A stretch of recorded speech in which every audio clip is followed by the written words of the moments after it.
Aujourd'hui, dans Bibi Blabla, on va parler de 3 conseils, 3 clés pour améliorer vos mixages. On voit ça tout de suite.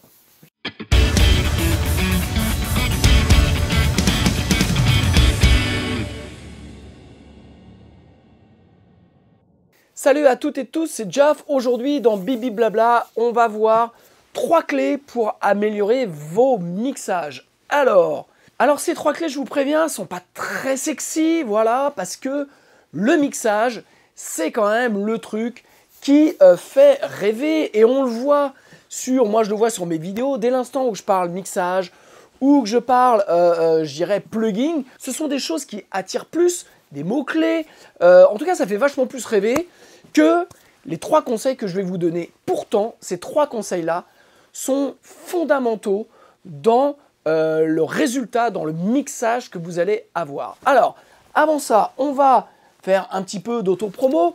Mon album Traveling est sorti, voilà. Il est disponible uniquement sur mon site jaf.fr. Pour ceux qui ont suivi les 13 épisodes que j'ai fait sur ma chaîne YouTube sur l'enregistrement de cet album, eh bien vous avez vu des petits bouts par-ci par-là. Et bien là, maintenant, vous avez l'album qui est terminé. Voilà, vous pouvez donc le télécharger uniquement sur mon site et avoir tous les formats. Vous avez même 2 mastering, le mastering CD et le mastering vinyle. Voilà, dès l'instant vous choisissez l'option téléchargement et vous pouvez aussi l'acheter en CD. Le vinyle arrivera fin mars, début avril.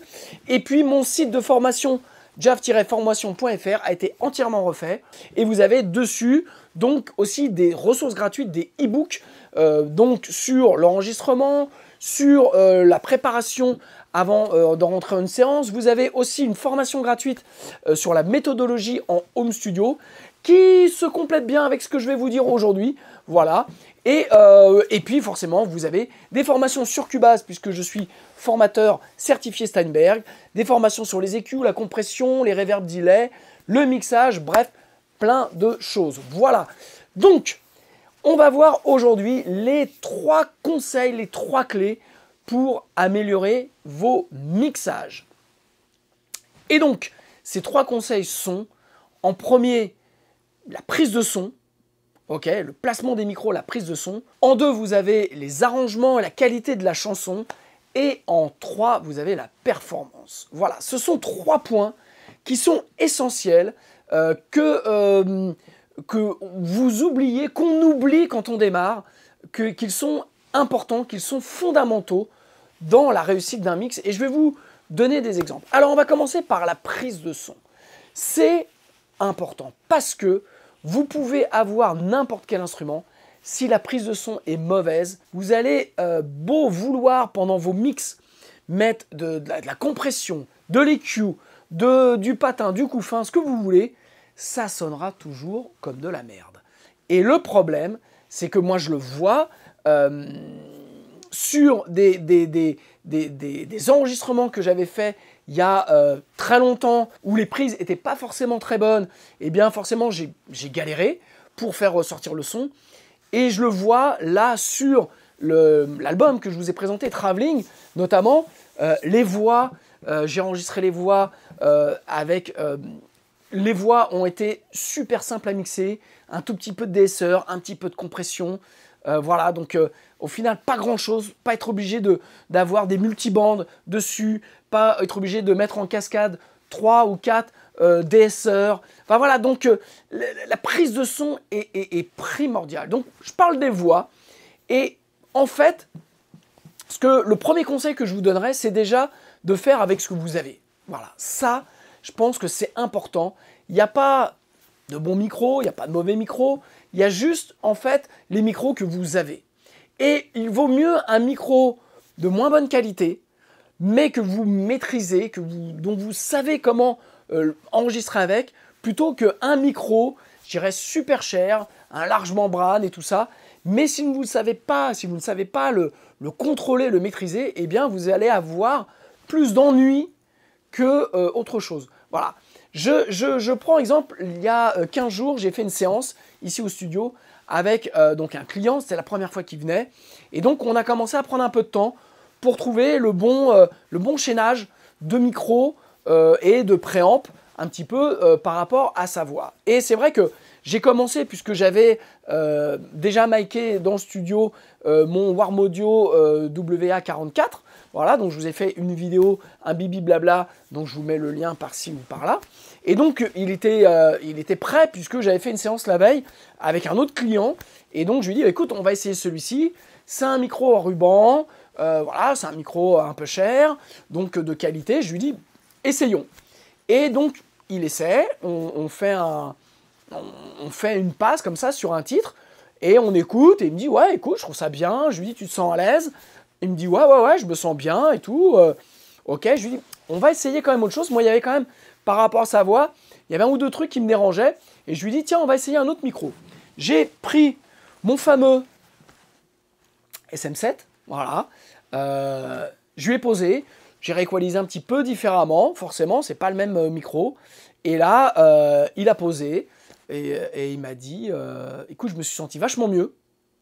Et on a écouté, et on a fait un AB, et ça marchait, mais mieux que le micro qui vaut 2 fois plus cher, voilà, que ça. J'ai un autre exemple, quand j'ai fait l'album du groupe Lucy's, avec donc Lucy, on a fait pas mal d'essais de voix, et on a essayé celui-ci, ça allait, et puis je venais d'acheter ce SE électronique V7, donc Miles Kennedy, voilà, modèle Miles Kennedy, et je lui dis, tiens, on va essayer ça juste pour voir. Et on a essayé ça, donc ça c'est un micro à 130 €, ça c'est un micro à un peu moins de 400 €, ok. Donc je suis encore descendu de gamme, et Lucie a préféré celui-ci, et j'ai préféré aussi celui-ci, et on a fait tout l'album avec ça, donc voilà. Parfois, un bon SM58 ou un bon dynamique, super simple, ça va faire l'affaire. Et le truc, c'est que vous devez aussi apprendre, vous, à utiliser un micro. Le micro, c'est pas juste on le met et puis on braille dedans, ou on le met devant un ampli et on fait, on pose et puis voilà, on enregistre. Non, vous avez je prends l'exemple de Al Schmitt, qui est un producteur donc qui a fait énormément de prod dans les années 50, 60. Enfin, j'en ai fait à partir des années 50, mais il a enregistré beaucoup de crooners. Enfin, c'est vraiment un ponte, je dirais, de la production. Et Al Schmitt utilisait très peu d'EQ, parce que déjà au début, il n'en avait pas. Voilà, c'était des enregistrements assez basiques, assez sommaires. Et donc, il faisait sa prise de son au placement de micro. C'est-à-dire que, en fonction de la source, si vous mettez le micro droit, eh bien, vous allez avoir un type de son. Si vous inclinez un petit peu comme ça ou un petit peu comme ça, vous allez équaliser quelque part, vous allez avoir peut-être moins de médium, ça va moins pousser. Si vous le reculez, vous allez avoir moins de bas. Si vous le rapprochez, vous allez avoir plus de bas. Si vous le mettez, je pense notamment sur les baffles guitare, si vous mettez le micro direct sur le cône, eh bien vous allez avoir beaucoup de médium. Ça va vraiment être très très puissant. Si vous décalez légèrement du cône, eh bien vous allez être un peu off axe, voilà, hors axe, et donc vous allez récupérer un peu plus de médium.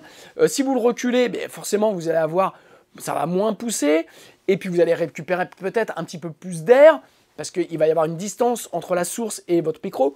Bref, le micro, déjà, vous pouvez passer un petit peu de temps à le positionner. Voilà, parce que c'est déjà la source, c'est ça qui va vous permettre, par la membrane, de capter le son. Donc, vous devez expérimenter. Et comme on en parlait avec Nicolas Chalier de devenir-ingé-son.com dans l'interview que j'ai faite avec lui, voilà, il disait, il n'y a pas de règles. Il n'y a pas de règles, mais il y a quand même des bases. Et c'est ça que vous devez apprendre, vous devez expérimenter. Ne pas vous dire, oui, bon, bah alors j'ai vu sur YouTube, machin met son micro comme ça, donc je dois le mettre comme ça. Non, si machin met son micro comme ça, il doit vous expliquer pourquoi il met son micro comme ça. Et après, vous, ça doit dans votre tête, vous devez vous dire, ok, je comprends, si je le mets proche de la source, eh bien je vais avoir plus, la membrane, elle va subir plus de pression. Si je la recule, elle va avoir moins de pression, je vais avoir un peu plus d'air. Si je le mets comme ça, eh bien, le signal va être moins direct. Donc peut-être, notamment, en fonction des instruments, je pense à des instruments acoustiques ou autres, eh bien, je vais avoir moins de comme ça, si je le mets un petit peu hors axe. Voilà, donc vous devez un petit peu comme ça expérimenter. Et ça, c'est très important parce que moi, je le vois sur les batteries maintenant que je fais. Et là, je suis en train de finir de vous préparer donc une formation sur la production des batteries. Donc, ça va aller de l'enregistrement des batteries, comment on prépare une batterie, comment ensuite on mic une batterie, comment je fais le son. Et je vais vous donner plein de techniques. Voilà. Après, comment on produit le son des batteries, comment on rajoute des samples, comment on aligne les pistes et comment on mixe une batterie. Voilà. Donc, ça va être une formation assez dense, mais le principe, c'est que, en fait, au final, au mixage, aujourd'hui, j'ai de moins en moins de processing, de plugins sur mes pistes batterie parce que je prends énormément d'importance à la prise de son. Et c'est vrai que avec l'expérience, aujourd'hui, j'ai les micros que je maîtrise. Je n'ai pas forcément les meilleurs micros. Par exemple, sur les rooms, j'ai des vieux AKG C3000B qui sont des micros que vous retrouvez, ça vaut 200 balles. Voilà, donc une paire à 400. Ce n'est pas des grands micros. Je vais les changer à terme, mais ça fait 20 ans que je fais des rooms avec et que quelque part, ça fonctionne plutôt bien. Donc ouais, je pourrais avoir d'autres micros plus chers, peut-être que ça serait mieux, mais il y a un moment donné, vous devez apprendre aussi à faire avec ce que vous avez. Et si vous avez qu'un micro dynamique comme ça, ou un SM58, eh bien vous pouvez faire plein de choses. Je regardais encore le week-end dernier un reportage sur une chaîne payante, que je ne vais pas nommer, sur YouTube, sur le Sort of Homecoming. Voilà, un reportage de The Edge et Bono qui retournent à Dublin. Et à un moment donné, on voit Bono en studio, chanter dans la régie, sans casque et avec juste un SM58. Voilà. Donc un des plus grands chanteurs rock, pop du monde chante simplement avec un 58 et ça fait 40 ans qu'il ne chante qu'avec un 58. Donc ne vous trouvez pas d'excuses sur le matériel, mais quand vous avez un outil, apprenez à aller au maximum de l'outil. Voilà. Apprenez à savoir les défauts de l'outil, ses points forts, pour que voilà, vous ayez un micro comme ça à 130 balles, vous allez pouvoir faire des voix, vous allez pouvoir faire des instruments, vous allez pouvoir faire plein de choses. J'ai fait des acoustiques avec une guitare acoustique pas terrible et juste un SM57 devant l'acoustique et j'ai sorti le meilleur son de guitare acoustique dans un contexte particulier qui correspondait super bien à la chanson. Donc voilà, parfois, ça ne sert à rien d'avoir toute la définition d'un instrument. Posez-vous la question, à quoi va me servir cet instrument dans ma production, dans mon titre? Et à ce moment-là, eh bien, vous ferez le meilleur choix possible de quel micro vous devez prendre. Et vous allez vous rendre compte que vous n'avez pas besoin de ça. Tout ça pour vous dire que, voilà, la prise de son est fondamentale, c'est la base. Si vous avez une voix qui est mal prise, par exemple, j'ai des clients aussi qui m'envoient des pistes à mixer, qui ont des micros de type Neumann, voilà, qu'ils ont payé un peu cher, mais qui restent des micros, pour moi, de pas bonne qualité. Eh bien, en fait, je galère parce qu'il y a énormément de sibilance, parce que j'ai pas de mid, parce que le bas est pas précis. Alors que s'ils avaient fait les prises de voix avec juste un micro à 130 balles, j'aurais moins galéré, ok, au mix, et leur interprétation aurait été dans le résultat du mix beaucoup plus intéressante parce que je n'aurais pas été obligé de sur-DSer, de suréqualiser, de surcompresser pour faire en sorte que la voix ne bouge pas. Voilà. Donc, mon préféré reste le SM7 parce que c'est vraiment le micro voix quel que soit le style qui marche à tous les coups. Voilà. C'est peut-être pas le meilleur micro dans certains cas, mais à tous les coups, vous ne vous gourrez pas avec le SM7. Donc le premier point, c'est d'apprendre à chiader vos prises de son parce que c'est ce qui va vous permettre ensuite de moins sur-équaliser, sur-travailler au moment du mix pour compenser un défaut. Voilà, comme je vous le dis, moi maintenant mes prises batterie, la manière dont je produis les batteries, et c'est ce que je monte dans la formation qui va sortir le mois prochain, et bien au final, au moment du mix, je fais très peu de choses.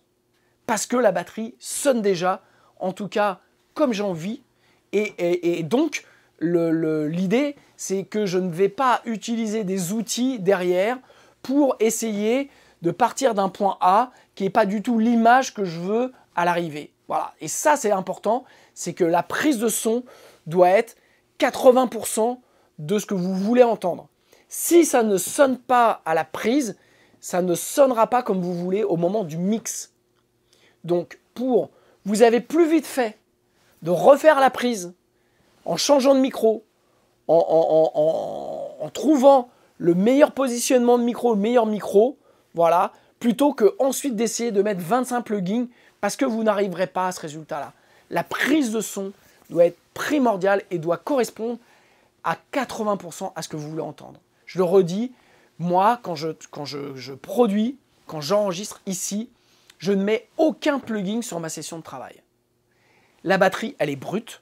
Les guitares sont brutes. Les seuls plugins qu'il peut y avoir, c'est que si à un moment donné, j'ai une guitare et je veux la faire avec tel plugin parce que je veux tel son, donc à ce moment-là, j'ai un plugin. Mais sinon, je n'ai aucune EQ, aucune compression, aucune reverb, aucun delay sur mes prises parce que j'ai besoin d'avoir une lisibilité la plus juste de ce que je fais. Si ça sonne pas comme je veux, je refais les guitares. Voilà. Et je vous ai montré dans les 13 chapitres de l'enregistrement de mon album pourquoi des fois je suis revenu sur des guitares, sur des trucs parce que, eh bien, soit je trouvais que je l'avais pas forcément bien joué et je trouvais que, ou alors que le son ne correspondait au final pas du tout à ce que je voulais. Donc plutôt que de partir de ce que j'avais et de mettre des EQ et de faire n'importe quoi, eh bien, je recommence, je vais beaucoup plus vite, je gagne du temps. Donc ne vous trompez pas là-dessus. Voilà, ça c'est le point 1. La prise de son est primordiale. Dernière chose sur la prise de son, j'allais oublier, ne passez pas non plus des heures et des heures et des heures et des heures à placer votre micro. Voilà, je vous ai dit, en effet, vous le mettez hors axe, vous le reculez, vous le mettez devant, ça change le son. Mais ne chipotez pas, ok? Laissez les mouches tranquilles, si vous voyez ce que je veux dire. Le placement de micro est une science, mais ne surcompliquez pas le truc. Prenez des décisions. Voilà. Récemment, j'ai vu une vidéo d'Eric Valentine, qui est un super producteur américain que j'aime beaucoup, qui a notamment fait un album magique qui est un album de Queens of the Stone Age, Song for Death. Et en fait, il expliquait que c'est vrai que le son des guitares de cet album-là est génialissime. Et en fait, il expliquait que 20 ans après, voilà, il avait passé des jours et des jours et des jours à placer les micros, à regarder, à changer le poil de fesse du positionnement pour voir. Parce que ça a une incidence forcément. Et que en fait, ça le rendait fou. Et qu'aujourd'hui, qu'est-ce qu'il fait? Il prend devant un baffle, il met 4-5 micros qui posent de façon un peu aléatoire. Alors, il a l'expérience pour savoir un peu comment les placer, mais il passe 5 minutes à poser 5 micros. Il ouvre les 5 micros et parmi ces 5 micros, il choisit celui ou les deux qui vont être intéressants pour la prod. Et en fait, il dit qu'il va beaucoup plus vite. Donc, voilà, ne tombez pas non plus dans l'excès inverse. Ne passez pas des heures sur le placement de micro. Moi, quand je fais des prises batterie, en gros, entre l'installation de la batterie, le placement des micros, l'équalisation et le son, on en a pour 3 heures. Voilà, en 3 heures, on a fait tout ça. Parce qu'il y a un moment donné, je prends des décisions, parce que je connais les placements qui fonctionnent à mes oreilles maintenant, et que voilà, c'est tout ce que je vous explique dans le cadre de la formation. Mais il y a un moment donné, mes clients n'ont pas le budget à me payer toute une journée pour chipoter, pour ci, pour ça. Non, il y a un moment donné, on trouve le son, on va à l'essentiel et on assume le son qu'on fait. Voilà, donc c'est très important d'être concentré quand vous faites le son, de savoir si ça ou non ça vous va ou ça vous va pas. Est-ce que ça correspond à l'esthétisme du titre et après, bam, on avance. Donc voilà, ne tombez pas non plus dans l'excès inverse. Vous savez, si votre micro, vous devez le mettre plein axe ou hors axe, mais ne chipotez pas non plus pendant des heures et des heures. Voilà, ça c'était pour le point numéro 1. Point numéro 2, les arrangements et la chanson. Pareil, c'est ce qui va faire que votre mix va être facile. Voilà, c'est une fois que vous avez bien enregistré et que vous faites les bons arrangements, je dirais ça découle tout seul. Alors, ne faites pas le défaut, ça c'était pendant une période, notamment pour faire des grosses guitares, les mecs ils mettaient 4 guitares de chaque côté. Ça ne sert à rien, ça ne sert absolument à rien. Le seul truc que vous allez faire, vous allez en effet épaissir le son, mais vous allez créer des phases entre chaque instrument, ce qui va faire que ça va faire une espèce de blougui-blouga, je ne sais même pas comment le dire, une espèce de pâté de chaque côté, où vous n'allez pas avoir de dynamique, pas de définition, et vous allez avoir une espèce de comme ça. Voilà, donc ça n'a aucun intérêt aujourd'hui. Il vaut mieux une très bonne prise de son et d'avoir juste un bon, des bonnes guitares gauche-droite, et ça suffit. Voilà, donc ne surempilez pas comme ça. Des fois, on voit des sessions où il y a 25 instruments, et en fait, au final, dans le mix, on en coupe plus de la moitié, parce qu'on n'en a pas besoin. Parce qu'à un moment donné, il faut faire un choix. Voilà, donc les arrangements, c'est de faire des choix. Par contre, vous pouvez, moi ce que je fais beaucoup, sur un clavier qui est malgré tout, qui est en fond, qui est en ambiance, derrière des guitares, eh bien ça peut m'arriver d'empiler 3, 4, 5 claviers différents qui jouent à peu près la même chose, parce que je vais chercher des tessitures, des ambiances. Il y en a un qui va avoir un delay, qui va passer de gauche à droite, un autre qui va faire un autre effet, un qui va être très droit. Voilà, je vais comme ça chercher des tessitures de fond pour créer un climat. Et là, parfois, ça peut valoir le coup d'empiler. Donc ça, c'est important. Comme l'enregistrement de batterie, parfois, si vous ne savez pas faire un bon son de batterie avec 16 micros, eh bien, prenez la méthode Glyn Jones. Voilà, faites avec 4 micros. Et parfois, 4 micros suffisent amplement. Vaut mieux 4 micros bien placés, simplement, sans sur-EQ, sans surcompression. Voilà, vous mettez juste 4 micros, vous faites rien de plus. Et après, on pourra faire au mix beaucoup plus de choses avec 4 prises bien faites qu'avec une surenchère de trucs et de machins qui, au final, ne servent à rien. Donc, les arrangements, comme les prises de son, parfois, ça peut valoir le coup d'aller à l'essentiel, simple. Et puis, il y a d'autres choses, vous pouvez améliorer, apporter des choses. Par exemple, je pense notamment aux voix, au chœur.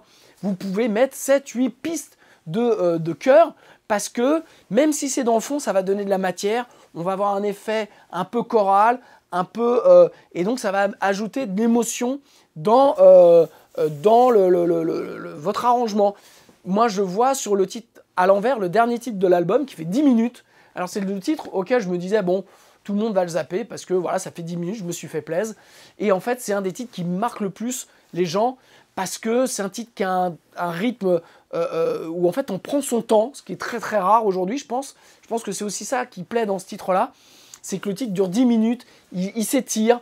Le chant, il y a 2 mots par-ci, 2 mots par-là. Enfin voilà, donc c'est très décousu, mais ça vous emmène, ça vous emporte.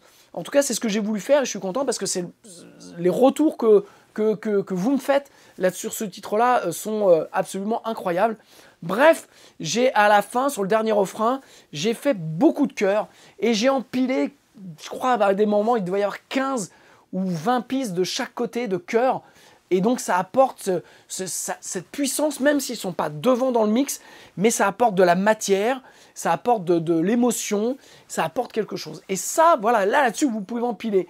Mais vos pauvres guitares électriques, même si elles sont heavy, ne surchargez pas, ça ne sert à rien, on n'en a pas besoin. Donc ça, c'est la qualité des arrangements. Sur les arrangements, pensez aussi à ce que les pistes ne doivent pas être ouvertes tout le temps. Ok ? Vous pouvez, par exemple, sur les batteries, couper les rooms sur les couplets. Et donc, vous allez avoir une batterie qui va être plus de proximité. Et quand le refrain va rentrer, vous rouvrez les rooms et à ce moment-là, bam, votre refrain va péter. Vous n'êtes pas obligé de faire des automations dans le mix. Vous n'êtes pas obligé de rajouter de la compression. Vous ouvrez juste des trucs et vous éteignez juste des trucs à certains moments. Voilà, ça c'est important. Pareil sur les samples, pareil sur les claviers. Vous pouvez, quand je vous dis que moi sur des claviers, je peux mettre 4-5 pistes de clavier parfois, eh bien il y a des endroits où je vais couper certains claviers. Parce que on ne va pas l'entendre, on ne va pas le remarquer, ça va juste créer une dynamique différente. Ça va créer une vibe différente. Et ça, c'est important. C'est la qualité des arrangements. Pensez à couper des pistes parfois, pensez à les ouvrir à d'autres endroits, pensez à faire une automation parfois dessus pour une entrée, pensez... Voilà, il y a plein de petits détails à faire. Et ça, je trouve que c'est des choses sur des sessions qu'on m'envoie qui ne sont pas assez travaillées. Et c'est pas le boulot du mixeur forcément de le faire. C'est pas le gros défaut que je constate aussi. C'est je te mets 20 pistes de machin, 20 pistes de trucs, démerde-toi avec. Eh bien non, ça marche pas comme ça. Ça marche pas comme ça. Le mixeur va prendre des décisions, mais il va pas produire votre titre. Il peut pas produire votre titre. Il peut pas être à votre place. Donc ne pensez pas que la personne qui va mixer, si vous lui donnez des pistes pourries, si vous lui donnez des arrangements en bois, qu'il va vous faire un miracle. Non, le mix sera pas bon. Vous voyez, ce que je veux dire, c'est que la chanson mixée ne sera pas mieux. On n'est pas des magiciens. On n'est pas des magiciens. Si vous ne nous donnez pas la matière, si la session qu'on reçoit n'est pas produite, s'il n'y a pas des choses, on ne peut pas deviner à votre place. Donc, c'est très difficile de recevoir une session où il y a tout. Et quand on demande au client, bah en fait, faut faire des choix, qu'est-ce qu'on fait? Et qui te dit, bah non, vas-y toi. Bah ouais, mais enfin bon, moi c'est pas ma chanson. Je peux ressentir des choses, mais dites-vous bien que plus c'est le bordel dans votre session, moins on a de recul, nous, quand on doit mixer.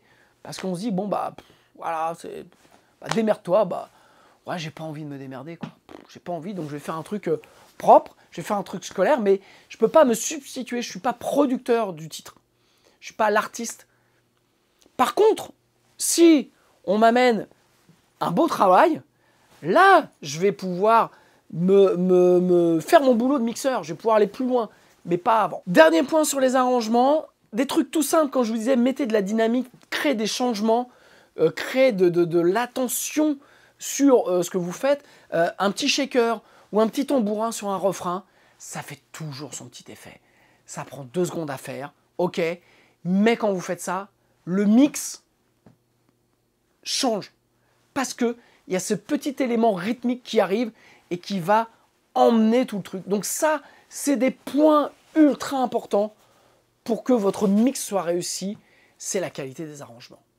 Dernier point, et je crois que c'est peut-être le plus problématique, mais vraiment le plus problématique, c'est la qualité de l'interprétation.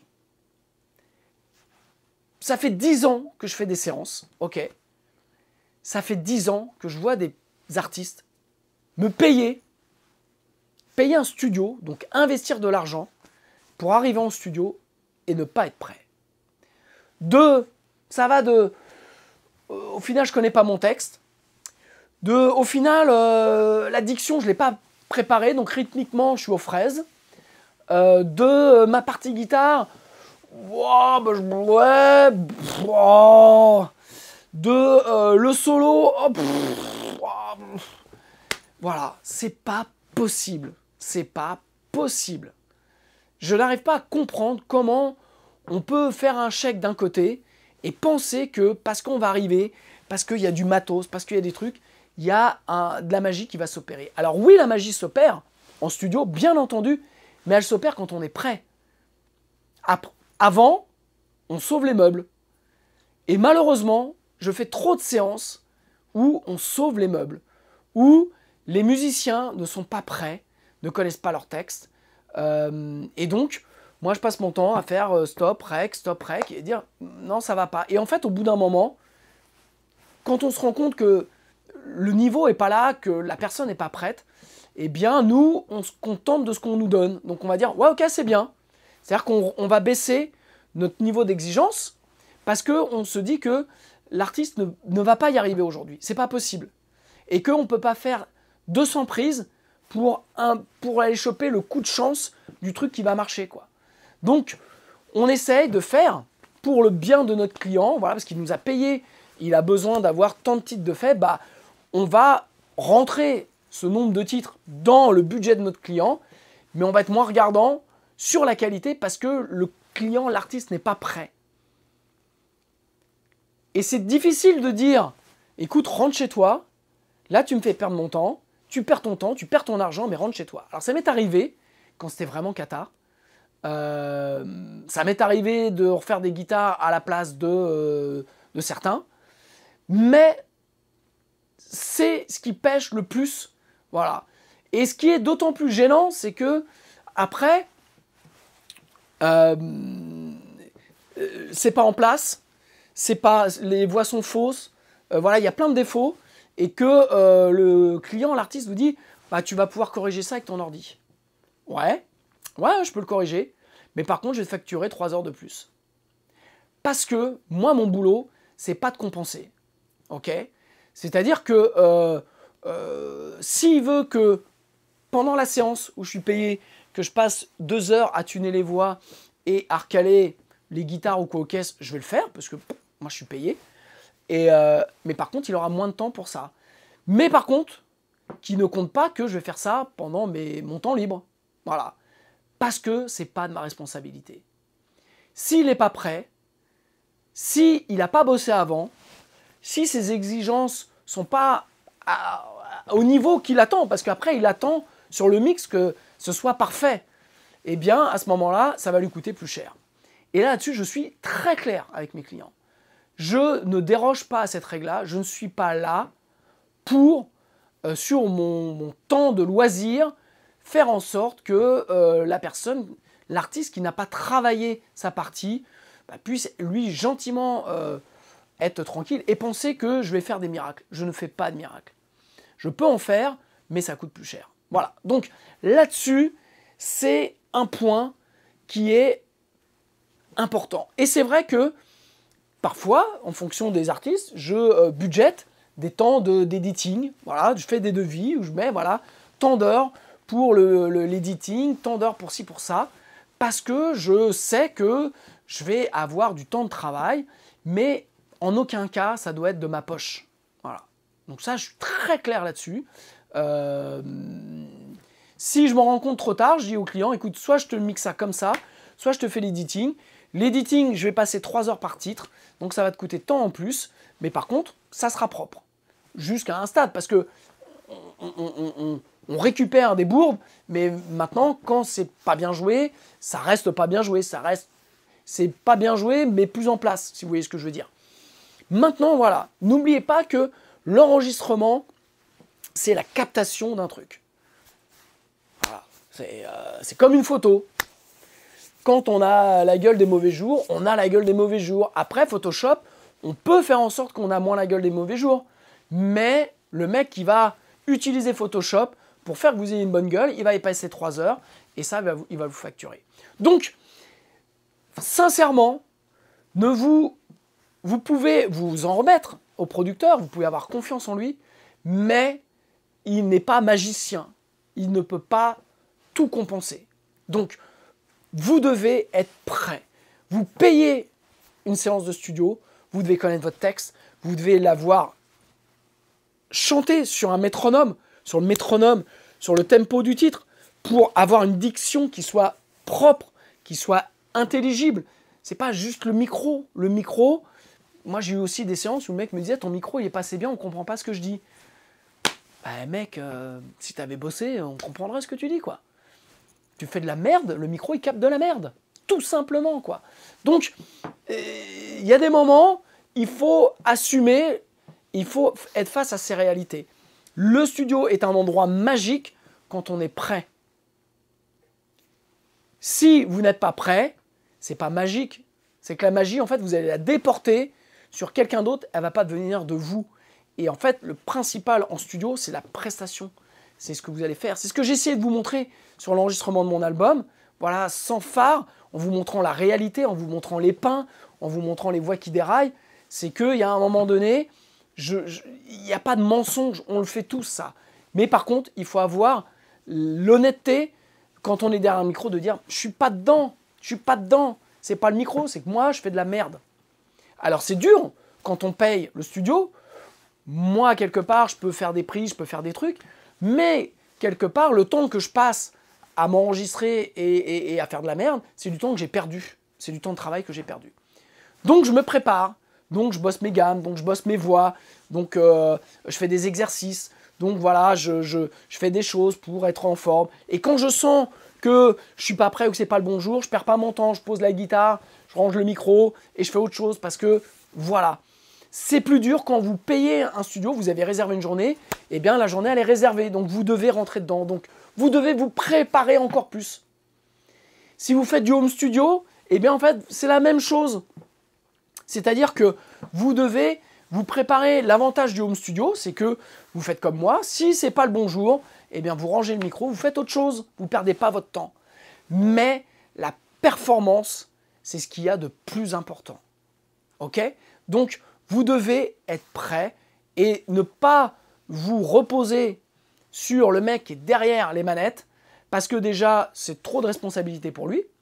Parce que déjà, il y en a qui n'ont pas forcément la compétence que vous imaginez. Ils ne sont pas des magiciens. Ok, on peut faire des trucs, mais jusqu'à un certain point. Et dernier point sur la performance, dites-vous bien qu'en tant que mixeur, puisqu'en fait, le thème de ce bibi blabla, c'est quand même le mix. C'est comment on améliore le mix. Eh bien, dites-vous bien que quand on mixe un titre qu'on nous envoie et que les prises de son sont pourries, que la performance est bof, et que en gros, les arrangements, il n'y a pas de décision de prix, eh bien, dites-vous bien que nous, en tant que mixeurs, on se dit, il n'y a pas grand-chose à en tirer de ça, quoi. On n'a pas envie de se surpasser. Parce qu'on sait qu'il manque l'essentiel. Ok ? Et que malheureusement, notre mix, il sera quelque part toujours foiré parce que le produit de base, la matière de base, elle n'est pas là. Par contre, quand on reçoit une session avec des bonnes prises de son, propres, il n'y a pas besoin d'être passé par un grand studio. On peut faire des très bons trucs à la maison. Et je reçois, moi, des prises de son d'artistes qui ont tout fait à la maison, avec peu de matos, mais c'est propre, c'est bien. Ça ne clippe pas, les niveaux sont bons, ça n'a pas été suréqualisé, surcompressé, voilà. La matière est là, il y a de bons arrangements, la chanson est bien, la performance est là. Et bien même si il y a, j'allais dire sur la voix, le son a été fait avec un 58 et que c'est pas exceptionnel, et bien quand même on va se défoncer pour le mix parce qu'on a de la matière. Et parce que nous, on écoute le truc, on regarde, on analyse ce qu'il y a et on se dit putain ça je peux l'emmener là quoi. Vous voyez ce que je veux dire ? On se dit oh, putain je vais pouvoir faire un truc où moi je vais pouvoir m'investir et avec mes compétences je vais pouvoir faire sonner le truc comme ça. Quand le truc est pourri, on sait très bien qu'on aura beau se battre, ça restera pas bien. Donc dites-vous ça. C'est-à-dire que en plus de payer des studios pour enregistrer si vous n'êtes pas prêt ou quoi, si vous payez un mec à mixer, bien sûr que ça sera mieux que votre mise à plat. Mais ça sera pas... Vous allez le comparer et ça sera pas comme une vraie prod. Parce que ce qui manque, c'est pas le mec qui sait pas mixer. C'est bien souvent ce qui manque, c'est avant, c'est la matière. Donc, c'est très important. Très important. Et c'est vrai que ça faisait un moment que je voulais faire ce bibi blabla sur un petit peu comment faire un bon mix. Eh bien, comment faire un bon mix, ça part déjà de ça. Je pense que je ferai une partie 2. Et là, on parlera vraiment de mix, de choses à faire pendant les mix. Mais le premier truc, c'est ça. Parce que quand vous recevez des sessions où il n'y a rien, bah vous êtes dans la merde parce que en fait, vous ne savez pas par où commencer. Et en fait, ce que vous faites, bah vous prenez les pistes, vous les ouvrez. Et puis, bien souvent, on met un peu de distorsion dessus. On va rentrer avec beaucoup d'effets comme ça, de saturation, pour essayer de donner vie à quelque chose ou pour masquer, faire du cache-misère. Mais on va pas dans la finesse, on va pas dans des trucs qui peuvent être intéressants.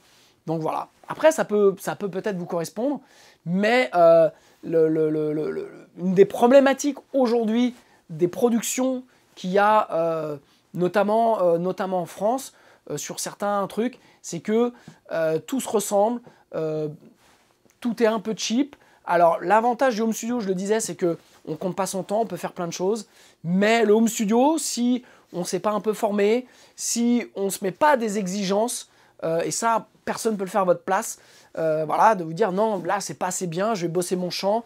Non, là, rythmiquement, je suis pas dedans, donc il faut que je bosse ma mise en place, que ce soit sur ma mise en place, que ce soit sur le chant ou la guitare, bref, ou la batterie, enfin, peu importe. Si vous n'avez pas d'exigence vis-à-vis de votre performance, vis-à-vis des prises de son et vis-à-vis de vos chansons, eh bien, ne vous attendez pas à ce que le mix soit bon. Voilà. Et moi, j'ai eu des clients, qui me demandent le jour et la lune, le jour et la nuit, sur un mix, alors qu'à la base, il n'y a rien, il n'y a absolument rien. Et au bout d'un moment, je leur dis, non, c'est bon, je suis au bout là, je suis au bout. Parce que, j'en ai plein le cul. Deuxièmement, je sais que la chanson, il n'y a rien de plus à faire, parce qu'il n'y a rien à la base. Donc, à un moment, je dis au client, non, c'est là, c'est bon là.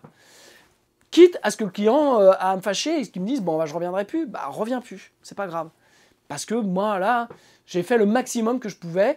Tu trouves que ça sonne pas, bah remets-toi en cause. Voilà. Bosse ton chant, bosse tes guitares, bosse tes prises de voix, bosse tes arrangements, fais des trucs propres, mais voilà, m'envoie pas des pauvres batteries pourries avec 2 claviers de merde et des guitares faites avec une DI qui est clippée. Parce qu'à un moment donné, ça ne sonnera jamais très bien. Voilà. Donc, j'étais peut-être un peu dur aujourd'hui, mais je pense que c'est important parce que ce sont les dérives du home studio. Et j'avais fait une vidéo il y a très longtemps qui avait été très mal prise pour arrêter le home studio et le DIY. Et bien, il y avait un bout de là-dedans, quoi. C'est de penser que, allez, bam, je te mets tout là-dedans, je mets des compresseurs, je mets des bidules, et puis voilà, démerdez-vous avec ça. C'est pas ça, c'est pas ça. Donc, c'est vraiment...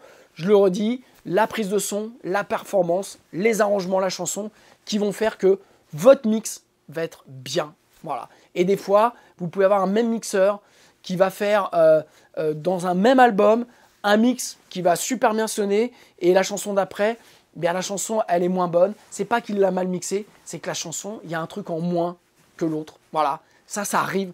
Des chansons, on ne sait pas pourquoi, on a beau les mixer de la même manière que l'autre, ou passer par les mêmes trucs, d'avoir les mêmes compresseurs, les mêmes trucs, et bien il y en a une qui ne sonne pas parce que l'interprétation n'est pas bonne, parce que la prise de son est peut-être moins bonne, parce que la chanson est peut-être moins bonne, parce qu'il n'y a pas eu la bonne idée d'arrangement, et comme je le dis des fois, parfois, ça peut être juste un petit tambourin sur le refrain, et bam, vous avez votre refrain qui explose, et à ce moment-là, le titre se met à exister, à vivre.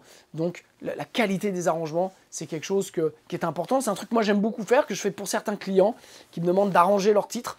Voilà. Mais c'est pas du mix. C'est-à-dire que c'est un budget supplémentaire que je leur compte parce que je vais passer 2, 3, 4 heures sur leur titre pour créer des claviers, créer des violons, créer des percussions, créer des trucs et faire en sorte que par rapport à leur matière, eh bien, si eux ils savent pas faire, moi je peux leur amener quelque chose de plus, ce qui va permettre d'arriver à un mix, une chanson mixée qui soit beaucoup plus intéressante. Voilà. J'espère que ce bibi blabla vous a plu. J'avais prévu, je m'étais dit, je vais faire un quart d'heure. Je suis sûr que là, je suis encore passé à plus de la demi-heure, mais c'est pas grave. C'est la passion, c'est le cœur qui parle comme d'habitude.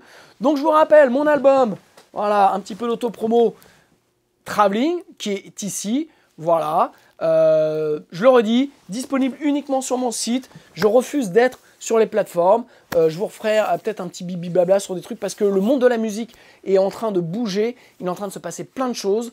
Je vous l'avais annoncé fin 2024. Je pense que je vais avoir raison sur ça. Je pense que beaucoup d'artistes vont redevenir indépendants et choisir de refabriquer des supports, des CD, des vinyles, les vendre directement, en vendre moins, mais avoir les droits. Il se passe trop de choses aujourd'hui dans le business de la musique entre les majors, les droits d'auteur, Spotify, les plateformes de streaming. Bref, voilà, donc je ne vais pas repartir là-dessus. J'étais reparti là comme une balle. Allez, je vous embrasse, bonne semaine, et puis j'attends vos commentaires sur ça. Et puis, si ça vous a plu, et bien entendu, abonnez-vous à ma chaîne YouTube. On en a besoin, j'en ai besoin. Je vous embrasse, à bientôt, ciao.